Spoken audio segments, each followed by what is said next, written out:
Hello and welcome to Red Stain Radio, a Dead by Daylight podcast. I'm one of your hosts, Stevie.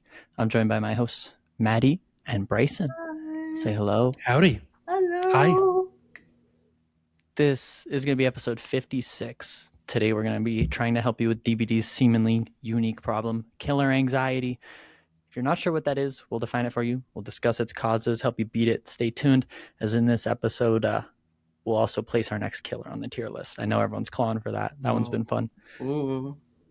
I think we'll get right into it. We'll start it with some DVD news today of recording. A couple days ago for you, if you're listening the day of, the new Rift Sunflesh has been released. Bunch of recolors in the premium track, community cosmetics in the free track. All of your last year's winners, not all of them. 2 years ago, I think some winners for the skins. Yeah. And then last year's couple badges are this year's free track. Yes. How are y'all liking the new Rift stuff? I like the right vibe out this week. I like the vibe a lot. I really like the Egyptian theme. I really like kind of like this desert, like kind of like it kind of reminds me of like I don't know if you guys remember this movie, but like it's kind of like The Mummy, but what if it was found footage? And it was really bad. But it kind of reminds me of that a little bit. Kind of like they went into like seen The Pyramid? The Pyramid, yes. It was called The Pyramid. It kind of reminds me of The Pyramid. That one's fun. I've not seen that The one. Pyramid. Yeah. It's just like they go document like a new pyramid was found, right? Like they found some new shit and dug like buried underground. So a kind of pyramid documenting like we're gonna go look inside. They crack it open, and a bunch of like death mist flies out as soon as they crack into it and kills somebody. And then they're like, we have to go in, I guess. Yeah, we they have kind to of gives figure out what's in vibe. there. And I don't want to spoil it because even though I don't think you should watch the movie, for those who are interested, go check it out. And for those who know, you know why I think of this. Like you know why I'm referencing it, Stevie. Yeah. So I'll have to check it out then. Yeah, We'll speak it's on not that. good. It's We'll really speak on bad. that. Like I'm gonna spoil this a little bit now. There are CGI cats, and it's very clearly CGI, and they look so bad. They look so bad. They're like CGI jackals more than cats. Okay. Yeah, I thought they were fixing the cats because they might have had everything. It was dark in that pyramid.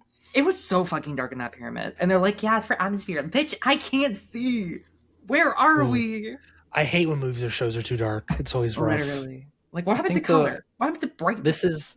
This is kind of it, right? You have half of the rift is like super dark demons, and then they're all covered in like shadows and gold.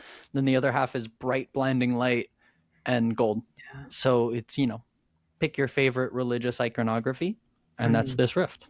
Yeah. I do want to quickly add, I really hope they do some touch-ups on the Flong's headpiece that came with the community skin, because the concept art and like the 2 pieces of the 3 that we got for her, super cute. Love it. Her hair, they're missing like the side like strands on her head, so she's kind of got like a dome on the side, and I feel really bad. Yeah. It's like, no, she has gamer bangs. She just shows off the noggin. We can't be doing that. She has gamer bangs, yeah. Gamer bangs. She has like the mismatched long socks, which is adorable, and then she's got the fuck ass bob, which is adorable. But that I love the headpiece. It's titled Lock TFN. So if you're grinding for it, that's right at the end.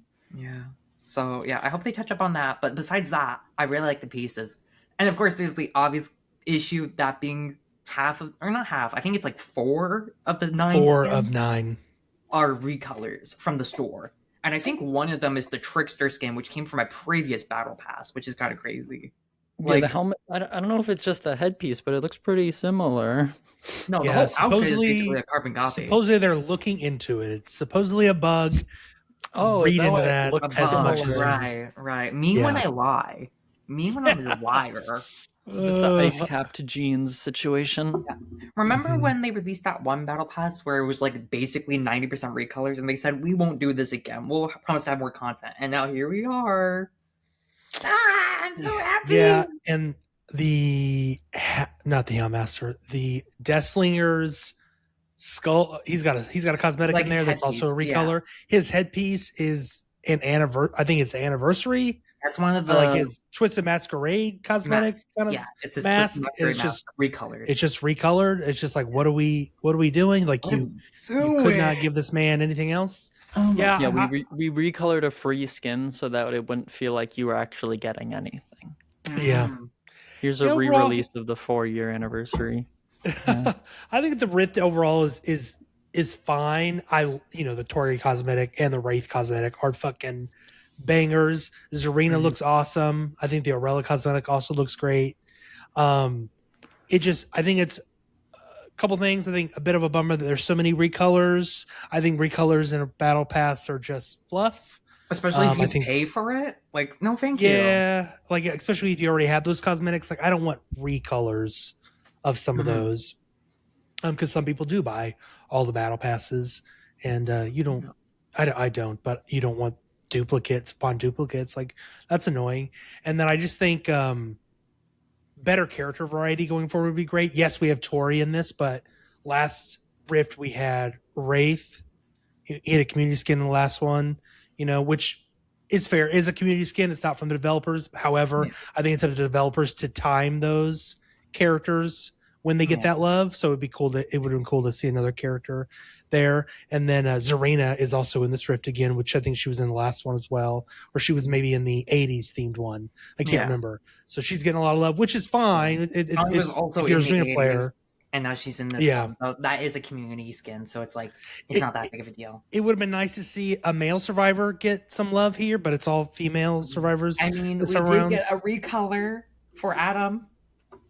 Oh, that's true. Yeah, I forgot Adam had a one recolor. Still a recolor, but yeah. And I don't think it's a very good cosmetic. The hat is the only good part. Yeah, just because it's a fedora. I hate the fedora so much. Is it a fedora hater? No, I thought it was more big wide brim style. Yeah, I think it looks like a fedora. Style, it looks like a fedora. Okay. Yeah. Like it's probably not a fedora, but it looks like a fedora. And knowing, and it's like that insinuation, or not insinuation. It's like it's similar enough where it's like, no, absolutely not. I will say, the Rift is great if you're kind of new to DBD. Cool, get all these cosmetics; they're amazing. The Tori one, especially, I picked it up simply for that one, and it is really, really fucking good. I will say though, there is a bit of a bug. This happens for some cosmetics that usually have like a bit of a cloak or maybe like a long skirt, where I got downed and then my skirt started like. Oh my god! Audio listeners, it's hard to. I can't really, but like it's actually flying around me.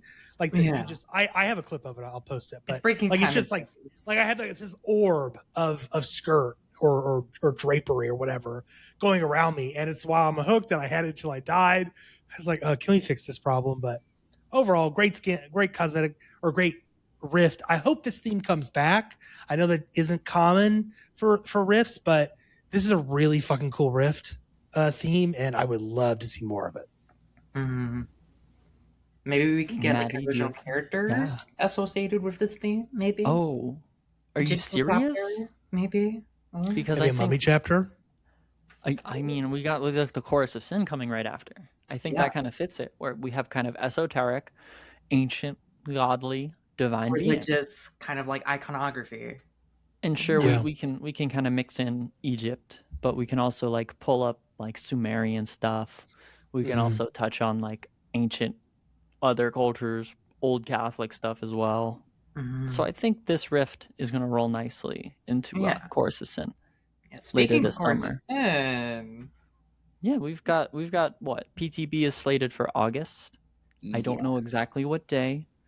It's probably going to be late August, like mid-late August. Right, we could estimate definitely. I mean, if you want to hedge your bets, I'd say like the 21st, because that's right smack in the middle of the month.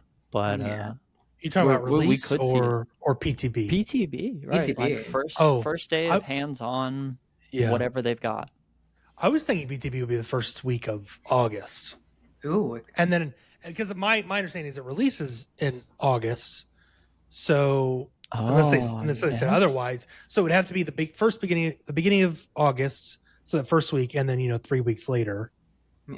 Then we get the chapter. First or second. I don't have the calendar in front of me, so I can't see how those weeks play out. But I would imagine it's gonna PTB and chapters live in August. That'd be kind of cool. Yeah.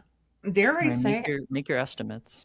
Yeah. Dare I Did they say, I say think I'm more hyped for this chapter than I am for Jason's. Is that kind of controversial to say? it? No, No. no, not at all. Like, Jason was kind of out of nowhere. We weren't really sure what it was until it was Jason. But yeah. then, Chorus of Sin, we've had this cooking for a year. You've Yeah. had like your Since time last. to kind of get your doubts out of the way and Yeah. I get can't wait attached to her. for the mothers to start fighting. We've got Aurora and we Oh, got the Judgment. Two I girl think it boss also gonna helps. kill each I other. think, Well, one's gonna get killed. You know. yeah, one's killing Yeah. and one's trying not to One's get killed. slaying and one's being slayed. Ah, Exactly. That's really yeah. good. That's really good.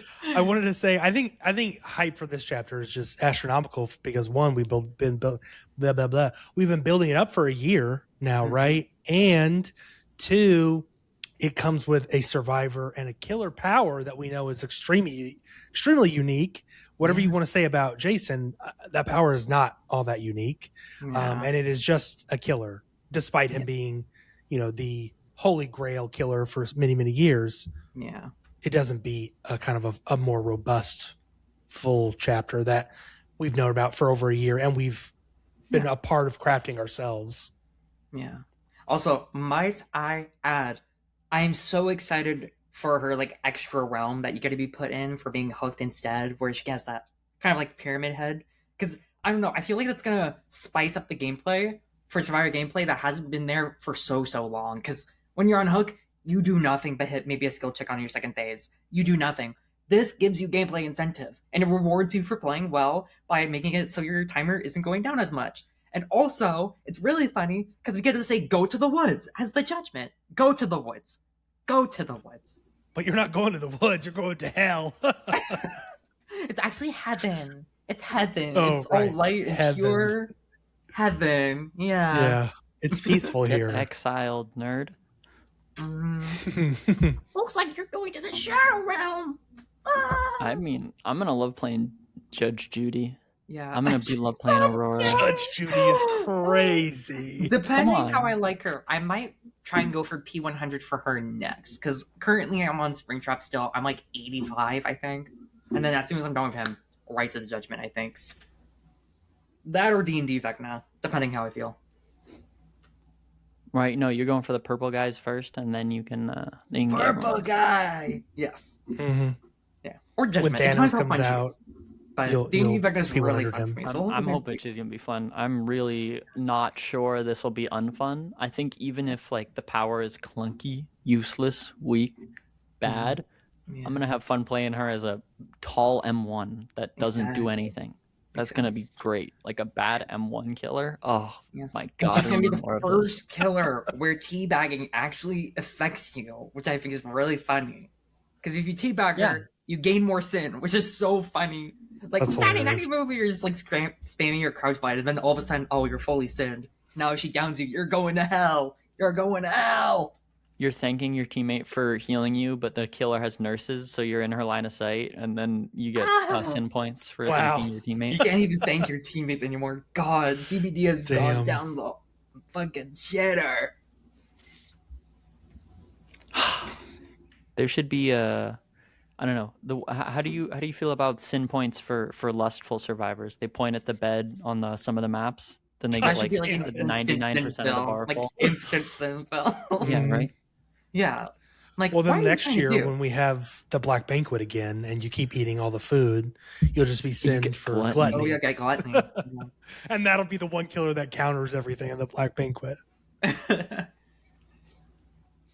You're assuming How there's was going to be that? another Black Banquet. Who said that? What? Oh my god. We How all was know. Black Banquet this year? How was it? Can, This yeah, is can we over. have a It's little officially over. debrief about Black Banquet? It's Yeah. not on the show notes, but Yeah. yeah, what? I have never not wanted to play DVD so much in my life. Yeah. This again, I just want to put this out there. I know we have a lot of new folks who listen. If you liked Black Banquet, awesome. I'm so glad you enjoyed it, and I'm so glad you had a good time and you're enjoying playing DVD. That's great. As a senior, kind of veteran player, I was not a huge fan. I think the gameplay progression of like the dessert phase and all that stuff just didn't feel natural, and I felt like I had to go out of my way for the game to progress or to even get good abilities, Whereas like the Twisted Masquerade, that naturally progressed with Jin's popping and killer hooking survivors. So and it wasn't so one-sided. Like I played killer a little bit. I was like, oh wow, these are like, it was near the end there. I was like, I'm gonna play a killer match. I have this one challenge I got to get done. I'm gonna do it. And it was awful. Like with invisibility and then the portals, like it was just a really bad combo, and I got crushed.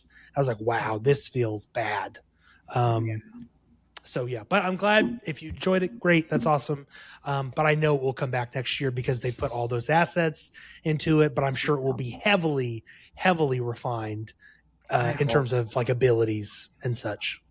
Yeah. Also, I'm gonna say it. If they bring back fucking poison for the killer, I'm gonna flip out. I hated the poison so much as killer and Awful. survivor. It made me feel like an asshole. And I was sitting there on Survivor feeling like you're an asshole whenever they used it, even though that's all they have. So I hope they make it so maybe the killers can bring food to a buffet table. And if they don't want to finish the buffet table, they get the buff instead or something. I don't know.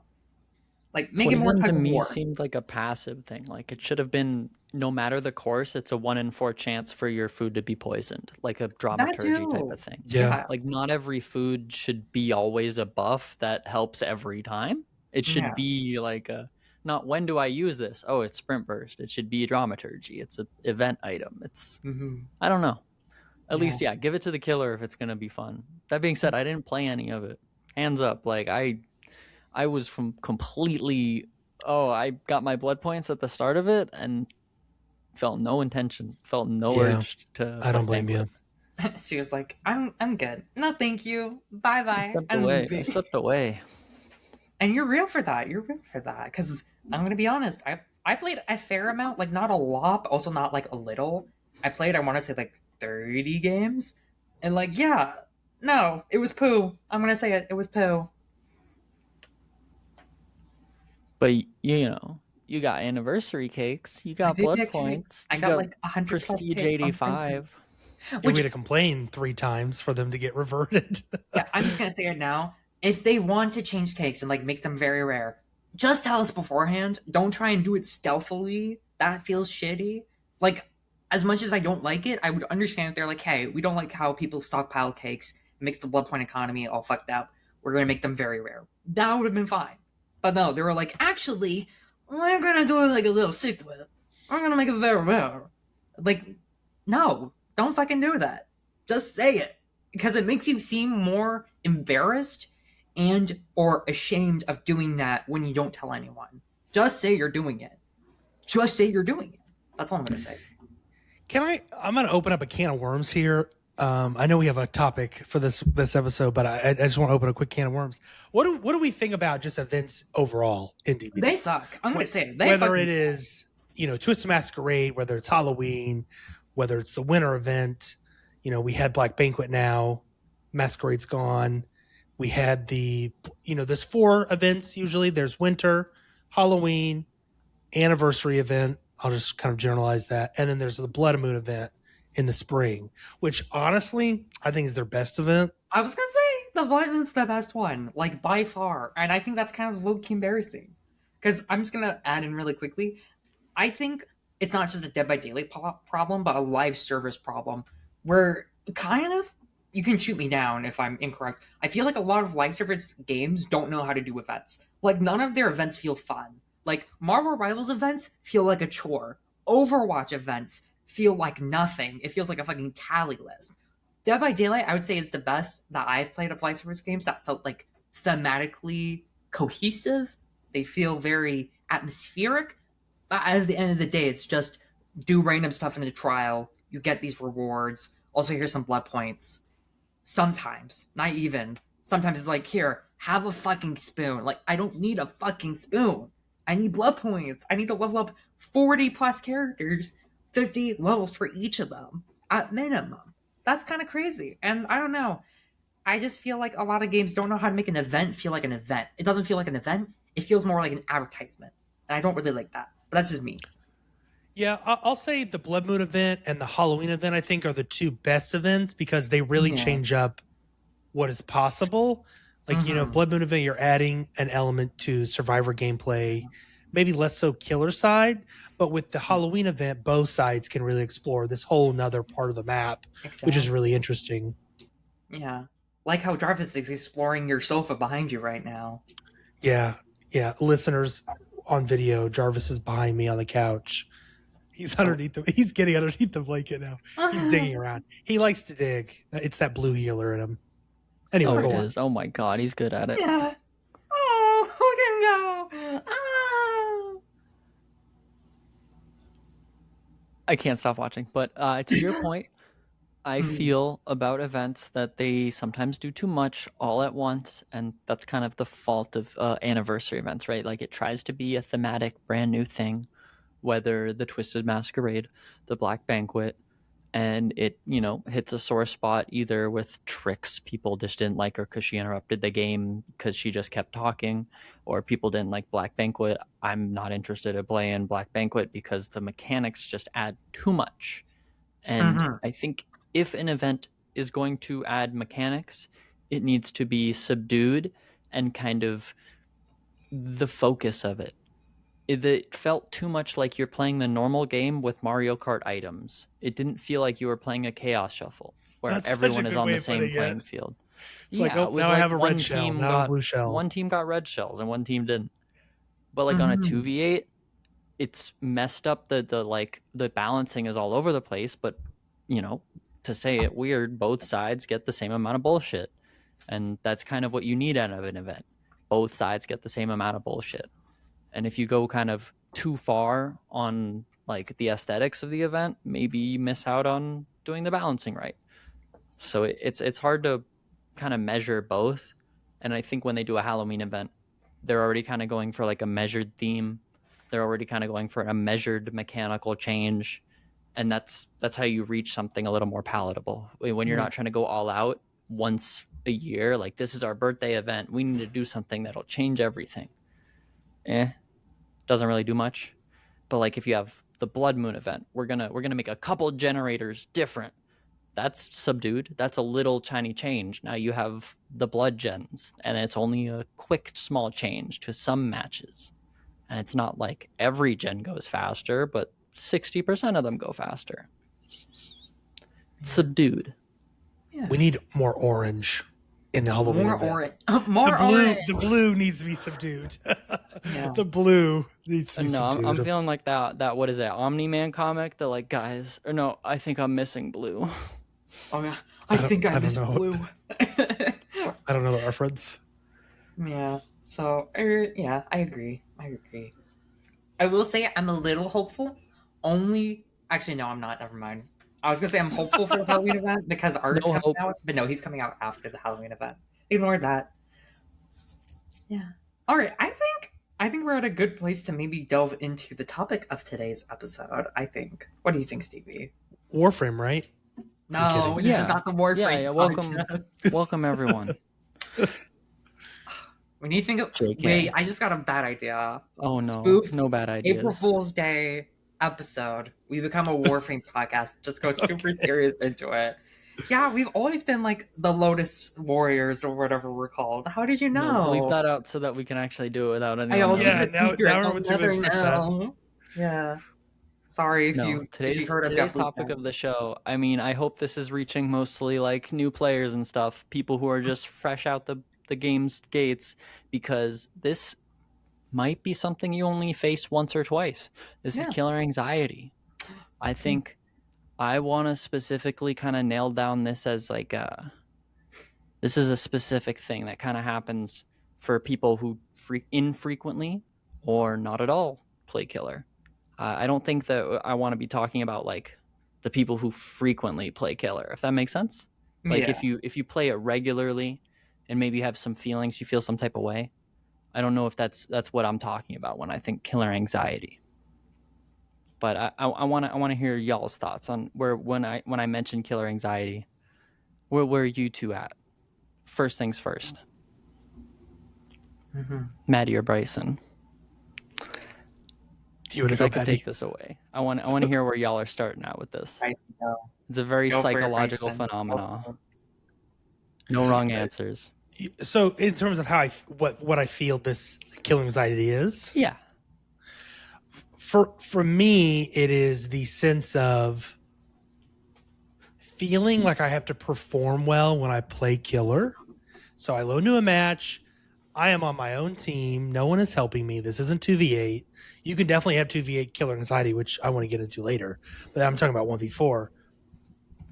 And it's like, okay, I got to get 4 kills or I got to get a 3K. Like, I have to get at least a 3K if I feel good about playing and performing well. And when I say performing well, I mean like gens aren't getting done. I'm as optimized as I can be on chases. You know, no one's getting flashlight saves on me or pallet saves. Like that for me is performing well. And if I don't do well, if I don't get that 3K or if I don't get that 4K and I'm stomped, the anxiety, like I just feel anxious. I feel stressed because it got away from me. And because the reason this game is going on is because of the killer. And it kind of, the game is kind of hinges on the killer role, I'd say in a lot of ways, like without the killer. And so there's so much weight onto you that, you know, you kind of get overwhelmed. That's how I feel about it.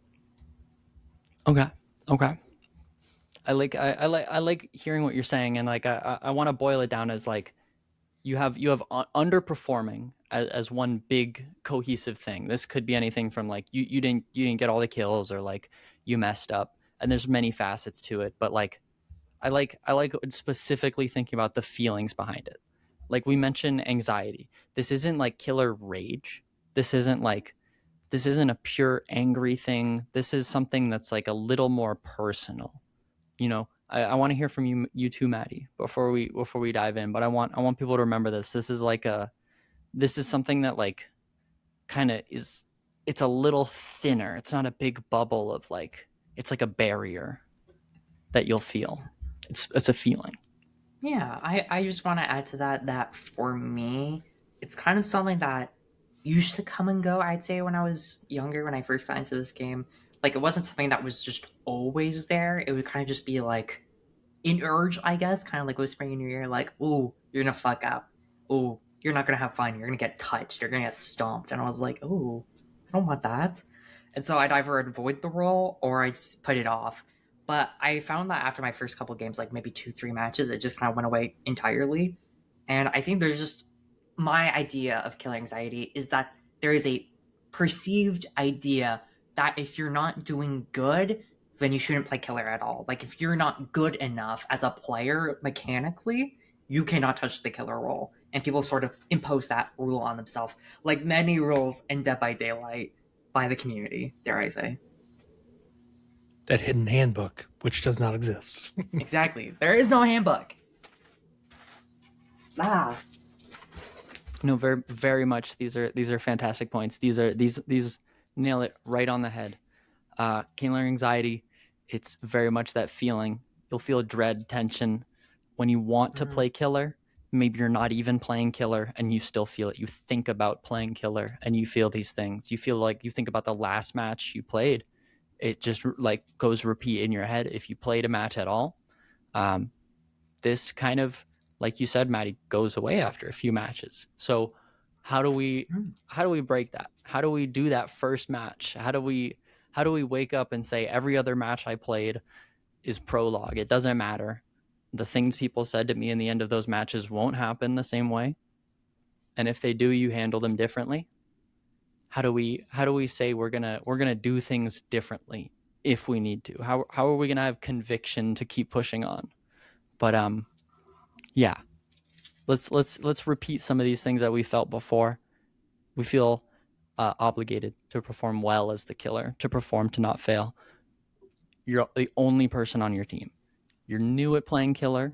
You're not experienced. Maybe it's your first time on a specific killer and this is one that's giving you trouble. But either way.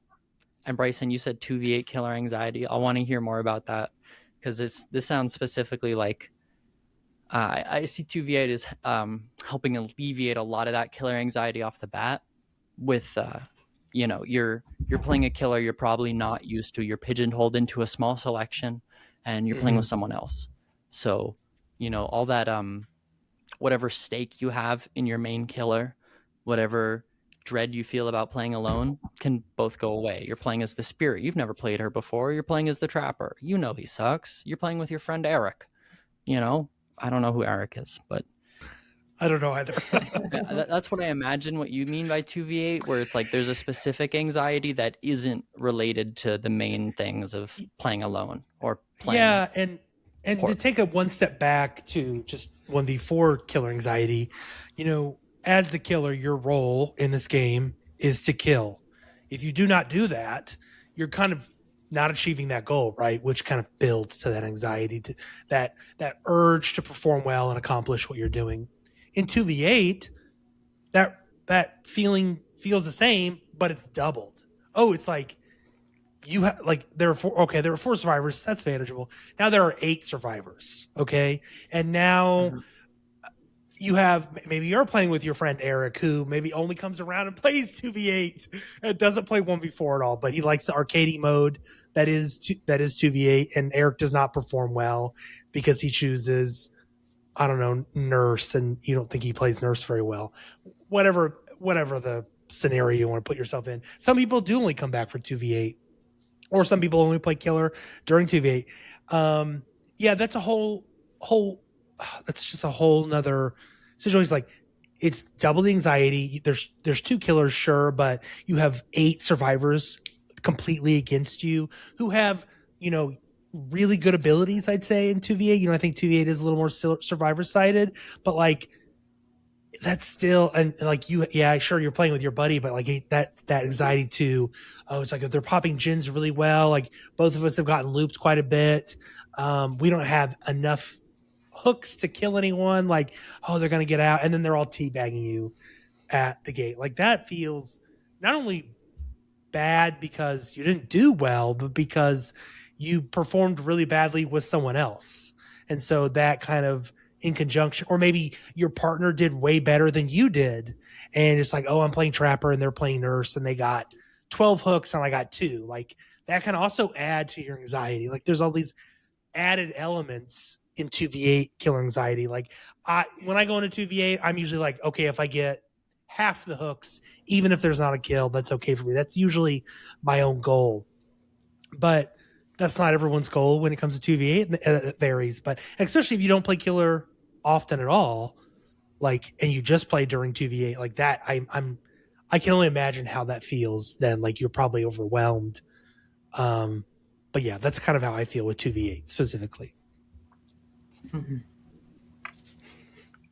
Maddie, do you have anything you'd like to add on to the definition? This is a kind of a community thing that I don't want to guide it specifically me, but I want, if we're missing something, I want to hear. I feel like I kind of tackled the main topics of interest for the idea of killer anxiety, specifically like that definition.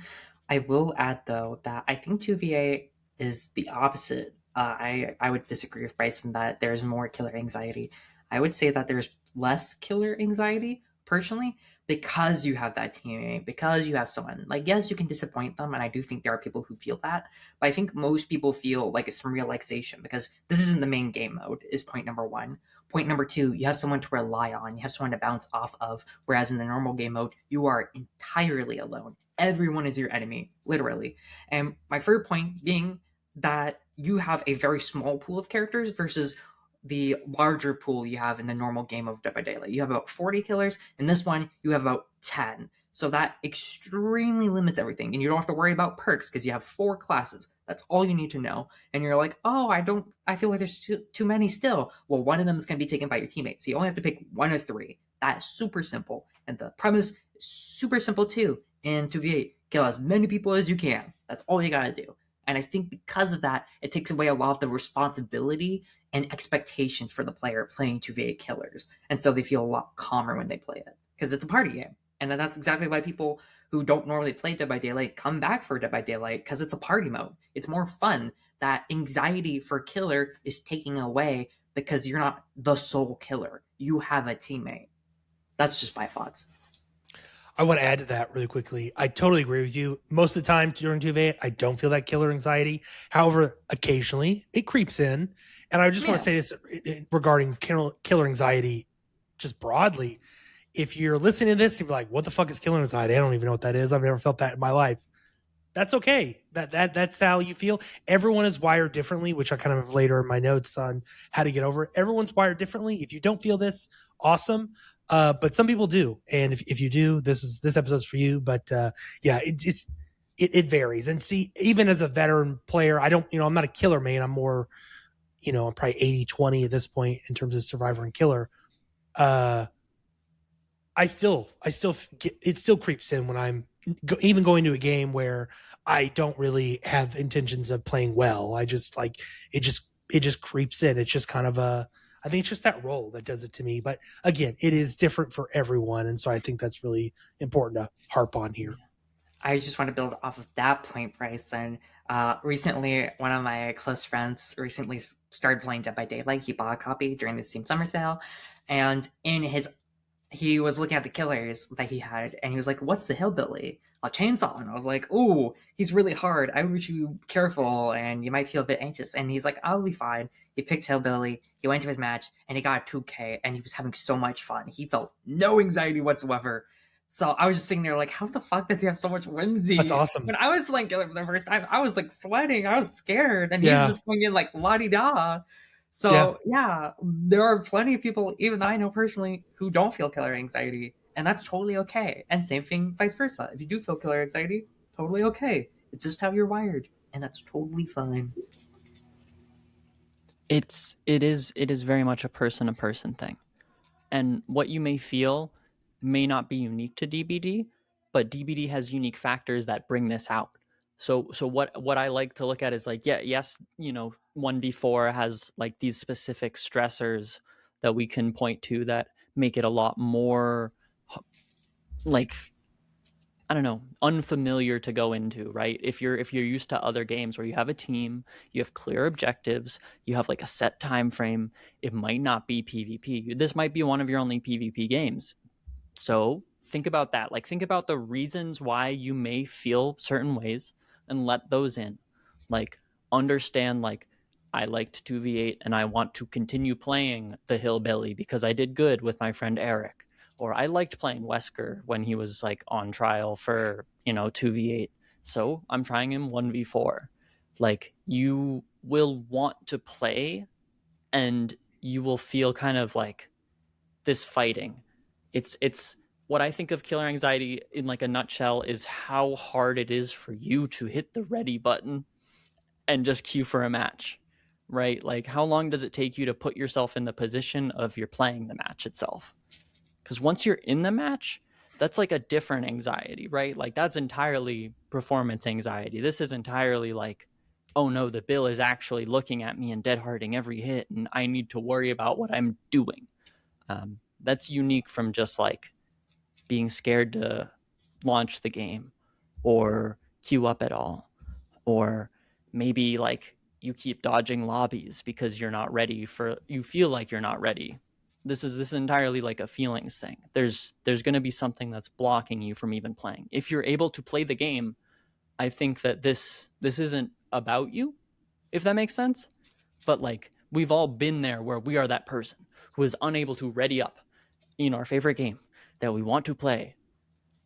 And, it might not be DBD. You might feel this in every other game, especially games with ranked competitive modes. DBD doesn't have an MMR, like explicit ELO or LP, or, MMR that doesn't have a soft cap that keeps you in like high MMR as soon as you reach it in 50 hours.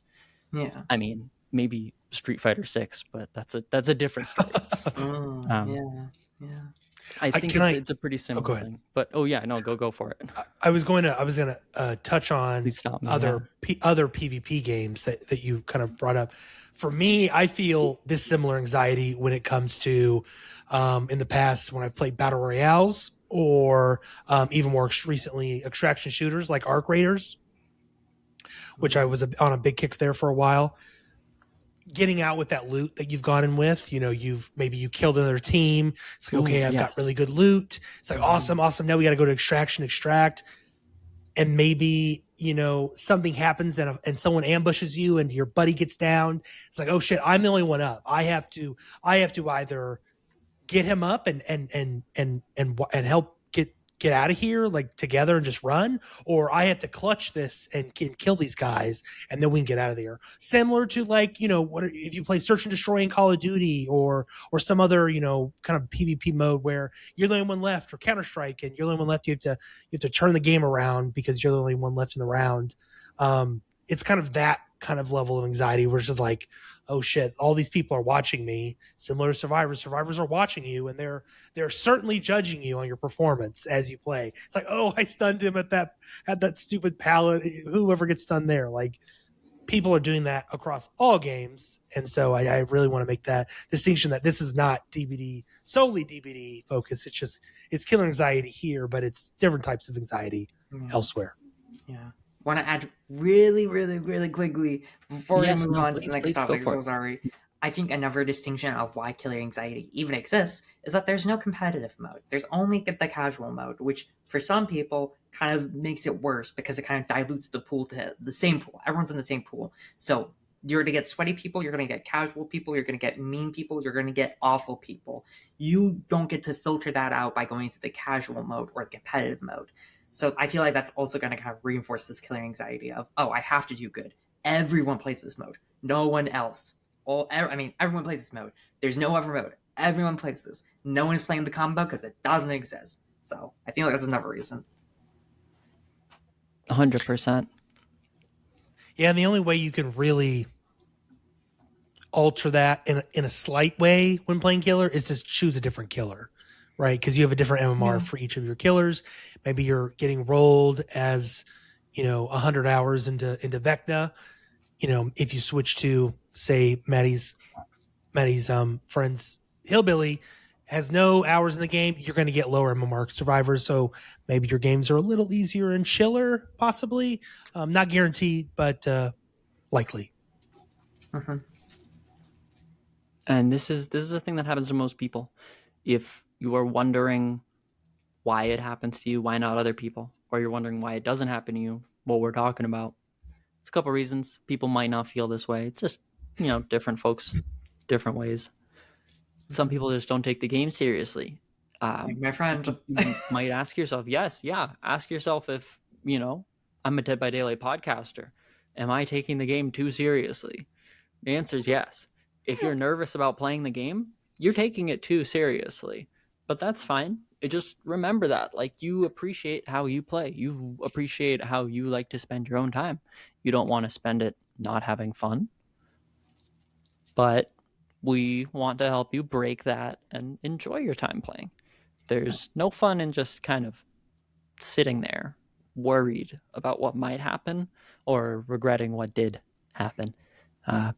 You can really only just keep playing if you want to. Mm-hmm. That brings us into tips for overcoming it. What you can actually do, actionable things.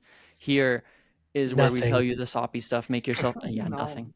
Make yourself hot tea and honey and hope that helps. Yeah. But seriously, right? Like, if you're actually if you're uncomfortable trying to play the video game, maybe you need to attend to yourself and make yourself a warm drink before you boot it up. Listen to some cozy music in the background while you queue. Remember that it'll be warm milk. Get a little. Literally do everything you can to counteract the horror aspect. Give yourself the coziest vibe. Yeah. This is if things are like way too bad and you'll die if you don't play Dead by Daylight, but you physically can't bring yourself to play it. How do you play? Yeah. And remember, it's a video game. It's not that serious. It really isn't. Like, it's not gonna kill your family if you lose a match. If you don't get that 4K, nothing's on the line. Won't be taken away from you. Like, it's not that deep. I promise. It will feel that way where you are kind of going into a match. You've kind of played a hand as soon as you load into the match. You've picked your perks. You've picked your killer. You've picked your mindset. Are you sleepy? Are you awake? And you need to go all in or play slow roll the enemy team, bluff. You need to play it like it's a poker game, and you only have a certain amount of chips you can bet. And as soon as you've bet all those chips, you just have to play it out, and you're just seeing what the deck gives you. you need to remember that, like, if you've bet all your chips and you lose, that's going to feel worse. So we want to kind of bet smart. Bet smart with your energy. Kind of treat yourself like your stack of chips. If you're not super good at a certain killer, remember that you're going in with a couple chips to spend, and you want to just, just play the game. Just kind of see how it goes. See a couple hands. You're not worried about going home with $1 million. This ain't the tournament. This ain't the World Series of Spirit. Yeah, to build upon that too, and a personal tip I have written down here is set your own goals when going into a match of killer. It may be that you want to try a new build. It's like, okay, I'm using this weird, wacky build. Maybe, like, for example, I occasionally will run on a Xenomorph Acid Blood add-on, which, if you're unfamiliar, it's a bad add-on, but it's an eerie add-on. When I come out of a tunnel and I'm in crawler mode and I get stunned by a pallet within 20 seconds, the survivor will get injured. It's a bad add-on, but I run it occasionally because I like to be silly. It's like, okay, my objective this game is to activate this once. A lot of times it never happens because the best play against Xenomorph is to pre-drop, especially if they're in crawler mode. So I usually don't get any value out of it. But when I go into a game and I knock someone on a pallet, I pick them up, and then someone gets a pallet save, but that person who got a pallet save gets injured because Acid Blood is still activated. That feels real good. And for me, that's a win, and it washes all that killer anxiety away. So just all that to say, set your own objectives. It may be a quest you have to do. Maybe even an old tome quest that you got to do. Maybe you got to get some glyphs, or maybe you need to, I don't know, something, a challenge that is not sweaty, like kill everyone in the basement or something like that. Like put one of those on, make it a chill experience, put a build on that you want to try to experiment with. You do not have to perform well, or play a killer that you're not familiar with, but you want to get familiar with, and learn how their ability works. It's okay to miss. Maybe you're playing Xenomorph and you're not really good with the tail. Experiment with the tail. What can you hit over? What can't you? What kind of angles can you get on them? Play with Blight. What can you slide on? What can't you slide on? Things like that. Same with Hillbilly. Like, all these killers have so many nuances. Set your goal to something other than getting 4 sacrifices. That should not be your goal, especially if you're new. Just learn the game. Or another example, maybe you're trying to learn how to loop better. Well, see and analyze what the survivors are doing to loop you. It's like, oh, this person's really looping me really well. What are they doing? If you're playing survivors well, try to replicate that in your own games, and then maybe look up tips to counter that type of, like, how do I counter this L&T wall, or how do I counter the optimal way to loop shack? Like, all these normal tiles. Find the best way to get better at looping those, because I think that'll help you kind of ease your killer anxiety and say, hey, I don't have to get a kill, or I don't have to get 4 kills. I can just kind of chill out, learn this killer, or do this tome, or whatever, and have a good time doing it. So that's my recommendation. I always do that. I always set my own goals when I go into a killer game, because that really helps me with my anxiety. For me, though. Yeah. Maddie, how are you feeling? Any tips on the top of your head? How have you done this? I do have a few tips. My first tip, this might seem a little esoteric. Go in expecting a loss. When you go into a killer game, I feel like a lot of people feel like they have to win. Change that. Do the opposite. Go in thinking you're going to lose, because that's going to make all the pressure go away. If you go in thinking, like, I probably won't win, but I'll have fun, you're going to have fun, because all that, like, preemptive, like, oh, I'm going to suck, I'm going to do awful, that's not going to be there. Because if you just accept, hey, I won't win, but I'm going to have fun, that's going to take away all the stress, and you're going to focus more on, what can I do to improve? What fun can I have on my character? What are the survivors going to do? What fun perks are they going to bring? Focus on that. My second tip would be focus on learning rather than winning. I kind of touched on that earlier, but that kind of what it says. It's kind of what it says on that. It's what it says on the tin of the can. I think that's how you say the saying. I don't know. It's what it says on the tin. There we go. Where you really want to just learn. I hear you, Bryson. But you really want to focus on specifically killers that you want to really play, or maybe different perks and loadouts. You want to figure out, how can I improve this? How can I improve? What tech can I use on certain maps? Is there a way to mind game this palette better? How can I predict survivors better? All of these things can be done in one match and can feel very organic, and it should. Focus on that rather than trying to win and, oh, what if I do bad? Because even if you do bad, you're going to learn from that. You learn from your mistakes, because mistakes are what? They are good. They are never bad. Okay, some mistakes are really bad, but not in Dead by Daylight. Unless you like call someone else alert. That's a really bad mistake. Don't do that. Though most of the time that's not really a mistake, is it? Sadly. You get the point, though. Third tip, try to find fun in personal development and try new characters. Or I call this the I want to be Spider-Man method. So if you've ever heard that clip where the guy playing like Marvel Rivals, he's playing Spider-Man, he's like laughing really like hysterically. He's like, I want to be Spider-Man. You need to incorporate that into your life. When you're playing like Ghostface, be like, I'm Scream Boy. Ah, have fun with your character. These are some iconic and really interesting characters that no other game really has all of these characters in one place. Have fun with that. Learn with the interesting add-ons that they may bring, whether it be iridescent or very rare or even the brown add-ons. Have fun as you chase survivors, really getting to that mindset, not mindset, but like in the character, I should say, of the character you're playing. Except if they're really, really evil, don't do that. You know what I mean. Have fun with the character. Have fun with their power. See what it can do. Don't focus on if I'm doing well. Focus on the fun. And that's all my tips. I hope that helps. I love this. I love this very much. Yes. Like quick ways to think about it and reset your mental. You're playing for like the moment to moment gameplay. This isn't about whatever's on the end game screen as a report card that's permanent. It's about the memories you had of hitting that sick flick that you didn't know you had in you. It's that moment where you weren't even trying and you just had your controller, you scratched your face and you were looking backwards and you somehow moonwalked. Like, stop trying and see what happens, right? Stop putting all your effort into playing well and start putting all your effort into just noticing what's happening and how it's going on. Try a little less hard, and then that way you'll be giving yourself this leeway to kind of like actually put the jets on, and like you'll notice when you're kind of like actually playing the game leaned back, relaxed, you're comfortable.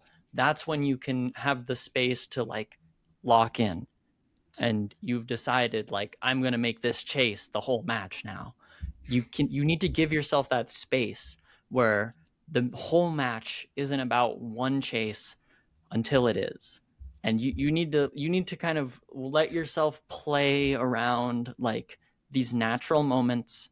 Let yourself be like water, be open to whatever's going to happen. Maybe you get pallets done in the first 10 seconds, but hey, that means you got one pallet out of the way in the first 10 seconds. Maybe it was Shack pallet. That's good. Maybe a chase isn't going so well. You can drop it. You know, if you're playing killer and everything's just not going so well, try to find the weakest link. That's what everyone will tell you. And it's true. You might not even find the weakest link, but just stop chasing the strongest link. And that's the first step, is stop trying to do the hardest thing. That is such a good tip. Yeah. Stop trying to chase the hardest person. You won't know they're the hardest person until you've checked everyone else. You think 100% of the survivors are toxic teabaggers because the one person who loops you for 5 gens was the one person you saw. So give yourself a chance. Like, see what the whole match has to offer. If one person's toxic, talk to the other survivors in the endgame chat and say, was Michaela being weird the whole time? And then they're like, yeah, no, she body blocked me in the main building. She's a dingus. And then the Michaela pops in and starts cursing everyone out and says easy GG. And then they're like, I don't know what her problem was. So you'll find that for every one weird person, you are the normal person who counteracts them. So exactly, you will be the shining light you need. When someone is so evil and inspires you to be a better person. Yeah. Truly. Yeah. Or sometimes they're so good you want to be evil. Sometimes you need to be evil. And that's what fuels you. If someone's BMing you, BM them right back. Hit them on hook. Yes. Hump them, whatever you got to do. Learn what your tools are. you are not powerless in this Exactly. situation. Because a You lot can't of chase someone times, for 5 gens. because a lot of times they'll like teabag and they won't be good. It's like, okay, Yeah, give them a I've had little that. test. Be like, all right, we're gonna try this now. The Yeah. funniest time I've Okay. had this is Not is on to- Dead Dog Saloon. There was a Kate who had like the guitar on her back and stuff, and her name was Taylor Swift, and she was teabagging me and everything. I go, "Oh, you're getting tunneled." I told her out. She wasn't very good. I ended up winning the game, but I was like, "Hey, Taylor Swift, if you're gonna be taking private jets everywhere and you're gonna be teabagging me, I'm getting you out." Anyway, go ahead, Patty. That does remind me of a time where I was playing Jason on like the dredge map, and there's this ace who was like low key teabagging the whole time and like trying to chase me and flashing his flashlight at me. And he didn't know I had 5 stacks of Devour Hope. Like I was able to hide that for the whole game. And so he ate one of those like immunity cakes, tried to run in front of me, bait a hit. I waited, and as soon as that went away, I hit him and mortared him, and he DC'd instantly. Oh, love it. Yeah. The DC is always the cherry on top, of course. Exactly. It's the cherry on top. It's amazing. I want to go back to something Stevie said because very much want to emphasize if there is someone who's looping you really well, sure you can keep looping them. You're probably going to lose the game, but if you don't want to lose the game, go to someone else. Find that weak link. We cannot emphasize that enough. If you lose 2 gens to one person, they are too good and you need to go to someone else. Don't commit to the chase. Because once you have added no, never. Because once you add pressure elsewhere, that person is probably going to be less Useful. they're going to have less things to loop and they're going to be less useful. And then you can catch them on something that is sorry, Jarvis is doing something over there. You can catch them by surprise, and you can get them that way. Yeah. All right. I think I had one last thing to toad on, and if you've kind of like gotten through all this, and you're thinking to yourself like, well, I play DBD religiously, and it still makes me worried to play, and I play this game 40 hours a week, but I still hate it. What tips do we have? Take a break. For somebody, take a break, right? This isn't a problem you'll face if you are playing the game. If you are playing the game and you're feeling these feelings, if you're feeling like every match is abysmal and you're just queuing up for another hell, you shouldn't be playing. This is an issue. You'll face killer anxiety when you want to enjoy the game. When you are excited about the game, you will be anxious about it. These things go hand in hand. But if you're feeling dread, if you're feeling worry, if you're feeling fear, if you're feeling something more extreme than just anxiety, take a break. Yeah. Healthy breaks are important. We all do it. We talk about this all the time. This group. So all 3 of us kind of took breaks during the Black Banquet. If there's an event coming around or a mode that you don't want to play, take it then. That's always helpful. I think that's always a really good time to take it. Or if there's another game coming out, go play that. Go play Civ 6 as Matthew Kete says, or whatever, Civilization, whatever it is. So before we kind of close out, I wanted to give a couple more things from my list. One, play against bots. Don't let anyone tell you, oh, that's not going to help you learn anything. Survivor bots have wall hacks. So fucking use that to your advantage in customs and play a killer that you maybe want to learn and play that way. That might help you ease in before some pubs. Get you better familiar with the power and maybe a specific map and kind of certain tiles that'll help you, I think, get a little improve and lessen that burden you have when going into public matches with just a brand new killer. I think pubs is always bot games are really helpful. Or if you have enough folks, play custom match and maybe play with some friends. That's always fun too. If you don't have anyone to play customs with, join our Discord server. We always like to run customs regularly, and I will absolutely jump into a custom game and run games with you, even if it's just me and you. We can do 1v1s. I have an idea. I have a plan. We do that. I'm sure I know what that plan is. And then another thing, never DC. Never DC because you are performing poorly or because you're just getting, I mean, if you're getting irate and really upset, maybe, I don't know, punching a wall, maybe DC, maybe just kind of shut everything down, go for a walk, and never maybe don't come back for a while. But if you're frustrated with yourself, it's like, oh, I don't want to, I'm losing this game, it's not going the way I wanted to. Don't give the survivors the satisfaction at DC after a bad chase. Play it out, get your blood points, give them mutual respect at the end of the game, like, GG, well played, and then move on. Like, don't give them the satisfaction of DCing and you being a clip on TikTok or Reddit or wherever. Like, just and that goes for survivors too. Like Maddie just said, that Ace DC, like, just take it on the chin and move on. Like, what humble. are you doing, DC? Yeah, exactly. Like just eat the loss and move on. So, and also, those are my last few add to that point. Oh, sorry. I just want to say, I want to quickly add to that point. If you DC one time out of anger, you're going to feel more compelled to do that. It's going to feel easier and easier, and then it's become a habit. And then you're going to get punished by the game itself. Because if you DC too many times, it's going to increase your queue time. So not only bad for your actual in-game performance, it's also bad for your mental health. So don't do that. Don't do it. I'd say the only time you should DC is if, like, your house is on fire, you left the stove on, the washing machine just blew up, your dog is puking up and trying to eat it again. Those are times I'd say you could DC. Yeah, if you have an emergency, that's different. But if it's out of pure anxiety or stress or whatever, don't do that. And then and then maybe, like, oh, my game went poorly.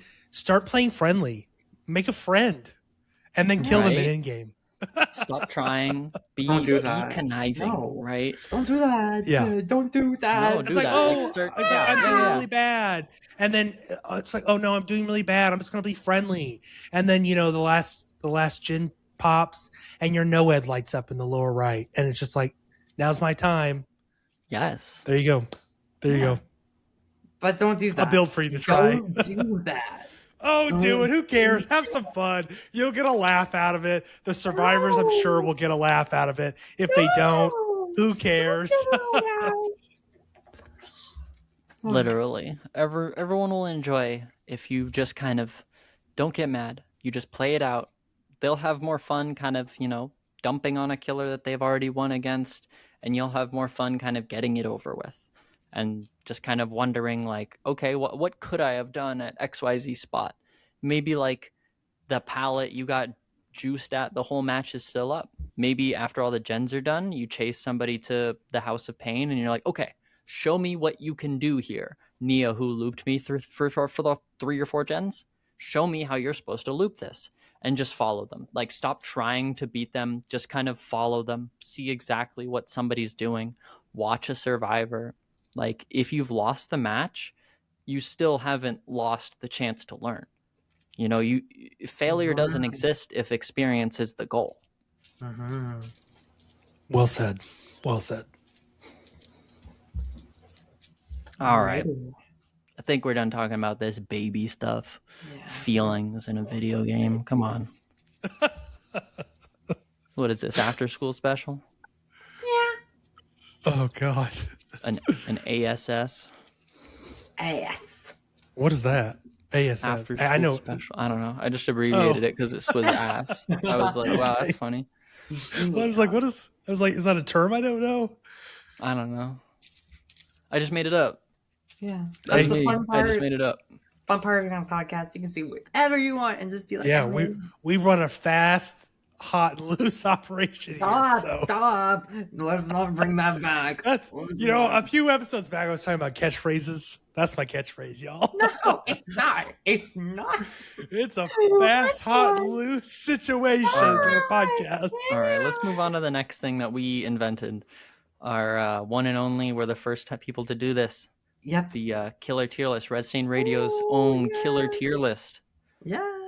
We're working on this thing. We're a little passionate about it. And today's episode, we have reached the spirit, the killer. Everyone knows. Rin Yamoka. We're going to place her on our tier list.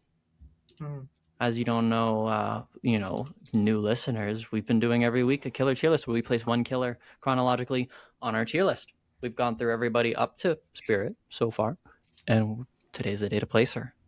Yes. Now the rankings go S, A, B, C, and D. Kind of placed a couple killers so far. Top of the list is Nurse in S, only S tier killer. Bottom of the list is D, our only D tier trapper. Right? I mean, where are we going to place Spirit? She could fit anywhere. I think we do the classic. If we're ready, I'll count down from 3. I hope I gave y'all enough time to think on it. Still need more time, Bryson? You're making a face. Maddie's ready. I'm stuck between 2, but we'll talk it out. I think I'm also stuck between 2, but I think I know which one I'm going for. Yeah, I think I know. All right. 3, 2, 1, go. A. B. Oh, me and Bryson. We're both on B. Okay. I'm high B. I'm high B, low A. You know, that's where I'm jumping between. Yeah, that's what I was thinking too. But we already have so many killers in B, which I get, and I know. Yeah, that's a good Spirit, thing, though. That's like the middle line. You know, we talk about bell curves a lot. That is very much center of the bell curve. For me, I really struggle against a Spirit, like, and they're god tier spirits, right? Like if you're a Spirit main, I mean, teach me your ways, because you got to have exceptional hearing, you know, really good kind of self-awareness in the game. I commend your skills and abilities, but I suck at countering and looping spirits. That they like, a good spirit just feels I just feel impossible to go again. Yeah, like I just feel like there's no way I'm gonna win this. And I know at one point maybe Spirit was S tier at one point, maybe back in her day, but I would put her at high B, low A.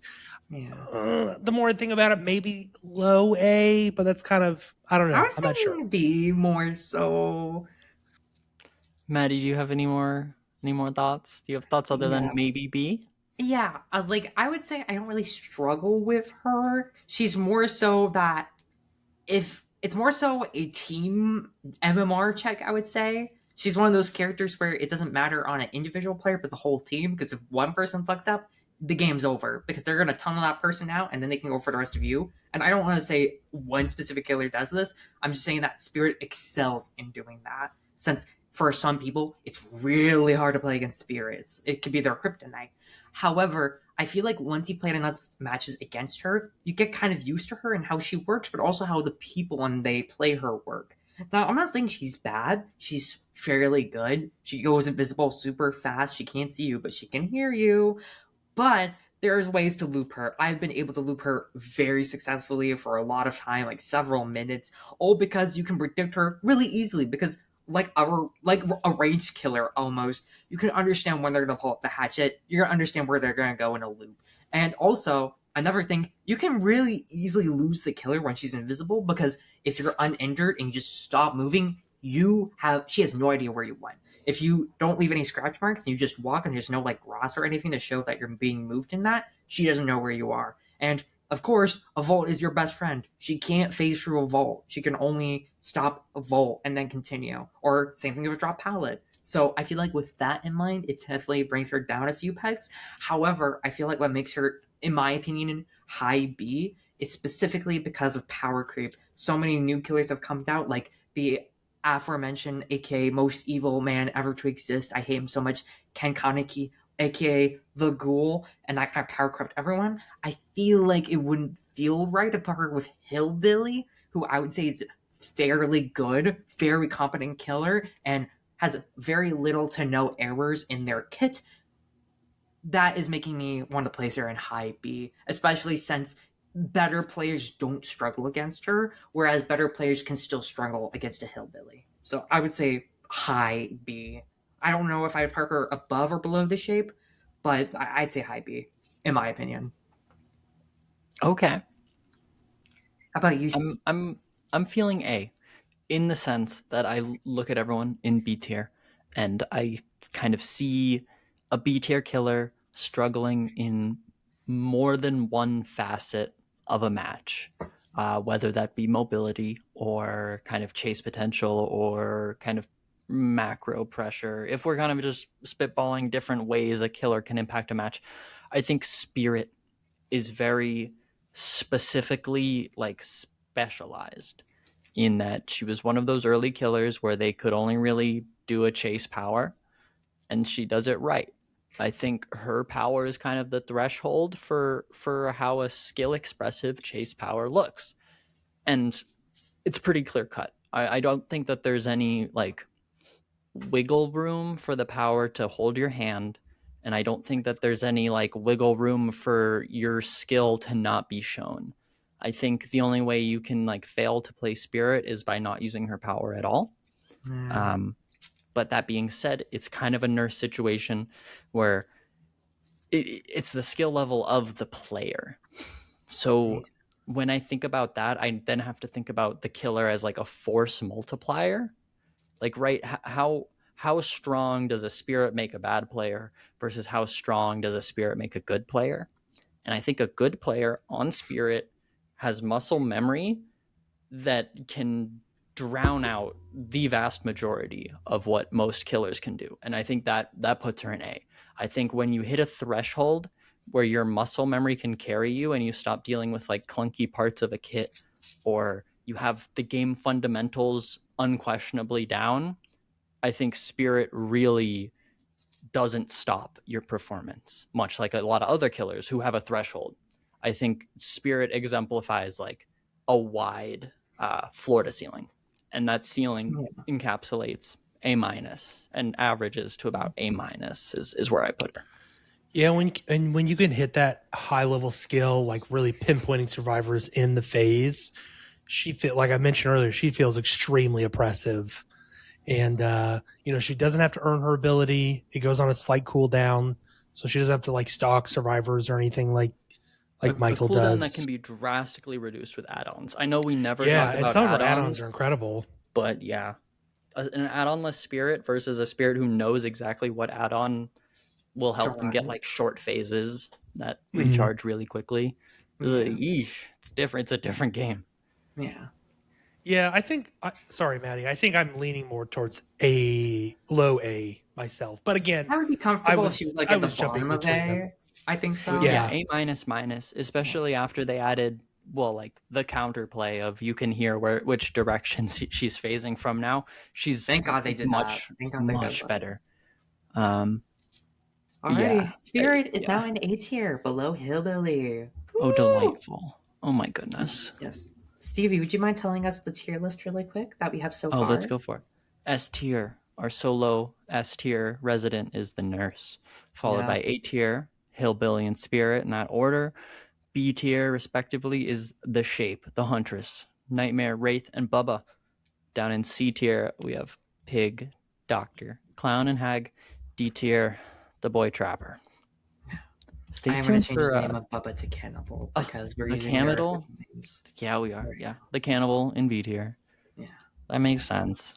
Yeah. Stay tuned for next week when we'll add the next killer. We'll debate that. Wait, who's the next killer, Stevie? Who's the next killer? Oh, I don't know. Maddie, who is? You tell me. I was asking you. It's you tell me. I don't know. It's probably Houndmaster. Right? Legion. Yeah. Legion. That tracks. Honestly.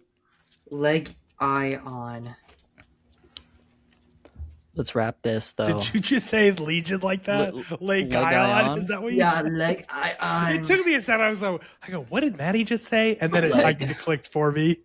Okay, go ahead. Sorry. Yeah. Let's close this up before the Legion spills out of you. Yeah. That's all we had for you this week, folks. Thank you all so much for tuning in, supporting the show. Thank you, Maddie, and thank you, Bryson. Thank you, listeners and viewers. We will see you in the fog next week.